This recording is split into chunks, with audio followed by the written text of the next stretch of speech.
नावों की खोज 1988 में एक तूफान के बाद प्रारंभ हुई। वैज्ञानिकों ने लंबे समय से इस संरचना के मौलिक रहस्यों को स्पष्ट करने का प्रयास किया है। हालांकि इन नावों को सुरक्षित रूप से निकालना संभव नहीं था, लेकिन उनके लकड़ी के नमूनों का विश्लेषण किया गया। यह विश्लेषण दर्शाता है कि ये नावें लगभग 5000 वर्ष पुरानी हैं। नावों के साथ एक विशेष कक्ष भी था, जिसमें 120 से अधिक प्राचीन चित्र बनाए गए थे। इस कक्ष की दीवारें मर ब्रिक से निर्मित थीं और अपनी अच्छी स्थिति में मौजूद थीं। प्राचीन मिस्र में नावों का निर्माण लकड़ी और जड़ी बूटियों से किया गया, जो उस समय की तकनीकी प्रगति का एक महत्वपूर्ण उदाहरण प्रस्तुत करता है। फिरौन के लिए लकड़ी का आयात एक विशेषाधिकार था, जो साम्राज्य में उसकी उच्च सामाजिक स्थिति का साक्ष्य प्रस्तुत करता है।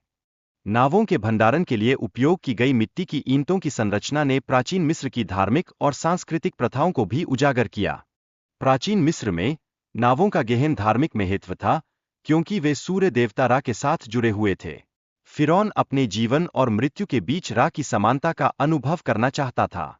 कुफू के प्रसिद्ध जहाज की खोज 1954 में की गई थी, जो गिजा के पिरामिड के निकट स्थित था। यह जहाज आधुनिक समय की सबसे प्रमुख पुरातात्विक खोजों में से एक माना जाता है। हाल ही में 2020 में पुरातत्वविदों ने मिस्र में एक खोई हुई सुनहरी शहर की खोज की।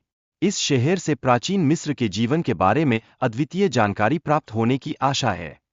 महान पिरामिड की संरचना में विद्युत चुंबकीय ऊर्जा को संकेंद्रित करने की क्षमता की पहचान शोधकर्ताओं के लिए एक महत्वपूर्ण उपलब्धि है। अध्ययन से यह भी स्पष्ट होता है कि पिरामिड की विद्युत चुंबकीय प्रतिक्रिया चूना पत्थर की विशेषताओं से संबंधित है, जो इसके निर्माण के लिए उपयोग में लाया गया। यह खोज सौर सेल और नैनो सेंसर के कार्य को सशक्त बनाने में सहायक सिद्ध हो सकती है, जो तकनीकी अनुप्रयोगों के लिए अत्यंत महत्वपूर्ण है।